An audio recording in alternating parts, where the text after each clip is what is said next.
50,000 అదే పరిస్థితి ఇటుంది. ఇంకొక 50,000 కావాలంటున్నాడు. దానికి ఇంకో 1,00,000 కోట్లు. మరి నీకు అమరావతి కోసం 2,00,000 కోట్లు నువ్వు ప్రణాళిక వేసినావు. చేతిలో డబ్బు లేదు, కానీ 2,00,000 కోట్లు ప్రణాళిక అంటున్నావు. మెడికల్ కాలేజీలకు, ఇంతమందికి మేలు చేసే మెడికల్ కాలేజీలకు 5,000 కోట్లు పెట్టడానికి నీ దగ్గర డబ్బులు లేవంటావా? నువ్వు అసలు మనిషివేనా చంద్రబాబు అని అడుగుతా ఉన్నా. ఇది పరిస్థితి. విద్య, వైద్యం, వ్యవసాయం, లా అండ్ ఆర్డర్ గురించి నేను చెప్పాల్సిన పనుల ఏ స్థాయిలో ఉందో మీ అందరికీ కూడా తెలుసు. కరప్షన్ గురించి అంతకన్నా మాట్లాడాల్సిన పనుల. కరప్షన్ అనేది లేనిది ఎక్కడో చెప్పాల. ఏది ముట్టుకున్నా కరప్షనే. మద్యం, ఇసుక, లాటరైటు, బాక్సైటు, క్వాడ్సు, సిలికా, మట్టి, ప్రతి నియోజకవర్గంలో పేకాట క్లబ్బులు, కుటుంబిషన్ల కాడ నుంచి మొదలు పెడితే ఇంకా స్కాములు అనేకం.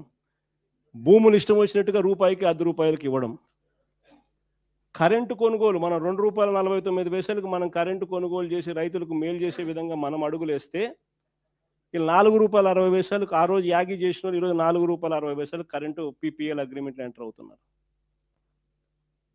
ఏది చూసుకున్నా స్కాములే.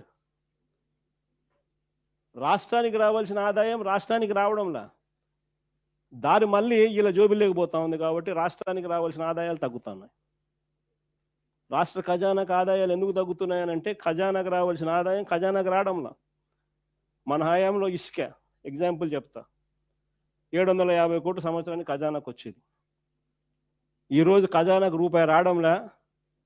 ఇసుక రేటు మన హయాంలో కన్నా డబల్ రేటు. అంటే ఆ ఆదాయం ఖజానాకు రాకోకుండా దారి మళ్ళుతా ఉంది. తెలుగుదేశం పార్టీ వాళ్ళ జోబులు లేకపోతా ఉంది. జిఎస్టీ ఎందుకు తగ్గుతా ఉంది అంటే దానికి కారణం రాష్ట్రానికి రావాల్సింది వస్తూ ఉంటాయి కదా.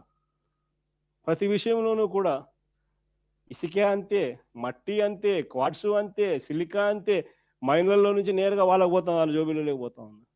అందుకనే రాష్ట్రానికి సంబంధించిన ఆదాయం రాకుండా ఇలా పర్సనల్ జోబీలు లేకపోయి రాష్ట్ర ఖజానా దివాలా తీస్తా ఉంది. 17 నెలల్లో 2 లక్షల కోట్ల అప్పు. మనం 5 ఏళ్లలో చేసిన అప్పుకు 57% అప్పు కేవలం 16 నెలల్లో. ఈ డబ్బంతా ఎక్కడికి పోతా ఉంది? ఓ స్కీమ్ లేదు, మన పాత స్కీములన్నీ రద్దు, కొత్త స్కీములు ఏవి లేవు. మరి డబ్బంతా ఎక్కడికి పోతా ఉంది? ఎక్కడికి పోతా ఉంది డబ్బంతా? ఎవరి జోబీల్లోకి డబ్బు పోతా ఉంది? నిజంగా ఈరోజు పరిస్థితి రాష్ట్రంలో ఏ స్థాయిలో ఉంది అనేదాన్ని చెప్పడానికి ఎన్ని నిదర్శనాలు. నేను అందుకనే చెప్తా ఉన్నా, ఇలాంటి సమయాలలో చంద్రబాబు నాయుడు చేస్తా ఉన్నది ఏమిటి అని అంటే ప్రతిదీ డైవర్షన్ పాలిటిక్స్. ప్రజల్లోకి పోయే పరిస్థితి లేదు కాబట్టి ప్రతిదీ కూడా డైవర్షన్ పాలిటిక్స్. ఒక ఇష్యూ ఏదైనా జరుగుతూ ఉంది అని అంటే చాలు, ఆ ఇష్యూ పెద్దది అవుతుంది అని అంటే చాలు దాన్ని బ్రేక్ చేయడం, దాంట్లో నుంచి డైవర్ట్ చేసేయడం.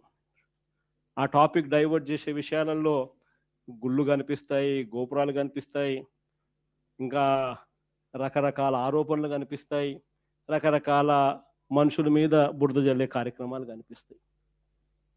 ఇవన్నీ కూడా కనిపిస్తూ ఉన్నాయి. నేను మీ అందరితో కూడా ఒకటే చెప్తా ఉన్నా, చంద్రబాబు నాయుడు అనే వ్యక్తి ప్రజల్లోకి పోయే పరిస్థితి లేదు. సజావుగా ఎలక్షన్ జరుపుకునే పరిస్థితి అంతకన్నా లేదు. సజావుగా ఎలక్షన్ జరిగితే చంద్రబాబు నాయుడుకు డిపాజిట్లు రావన్న సంగతి చంద్రబాబుకు తెలుసు.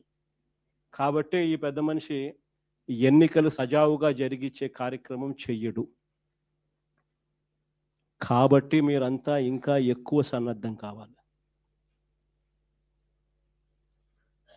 కాబట్టి మీరంతా ఇంకా ఎక్కువ గట్టిగా నిలబడాల్సిన పరిస్థితి వస్తుంది. 14 సంవత్సరాలు అయింది మన పార్టీ పెట్టి. ఈ 14 ఏళ్ల కాలంలో పార్టీ ఇంత బలంగా ఉండడానికి కారణం ఎవరు అని అంటే వైఎస్ఆర్సిపి ఫ్యామిలీ. ప్రతి కార్యకర్త నిజంగా భుజాన వేసుకున్నాడు కాబట్టే, ప్రతి గ్రామంలోనూ ఉన్న ప్రతి కార్యకర్త భుజాన వేసుకున్నాడు కాబట్టే పార్టీ ఇంత బలంగా ఉంది. మొన్న జరిగిన ఎన్నికల్లో కూడా ఒక్క వైఎస్ఆర్సిపి ఒక్కటే ఒకవైపు, మిగిలిన అన్ని పార్టీలు ఒకవైపు, అందరూ ఒకవైపు, మనం ఒక్కళ్ళం ఒకవైపు. అయినా 40% ఓట్ షేర్తో గట్టిగా నిలబడ్డాం. ఒకటే చెప్తా ఉన్నా, ఈ స్థాయిలో మనం నిలబడగలిగాము అని అంటే దానికి కారణం కార్యకర్తలు. నేను ఈ గ్రామంలో వైఎస్ఆర్సీపీ కార్యకర్తను, ఈ గ్రామంలో నేను మహిళా అధ్యక్షురాలను, ఈ గ్రామంలో నేను రైతు అధ్యక్షుణ్ణి, ఈ గ్రామంలో నేను యువత అధ్యక్షుణ్ణి, ఈ గ్రామంలో నేను సోషల్ మీడియా అధ్యక్షుణ్ణి, ఈ గ్రామంలో నేను బీసీ అధ్యక్షుణ్ణి, ఈ గ్రామంలో నేను ఎస్సీ అధ్యక్షుణ్ణి అని అనుబంధ విభాగాలు గ్రామ స్థాయిలోకి వెళ్ళి అక్కడ మన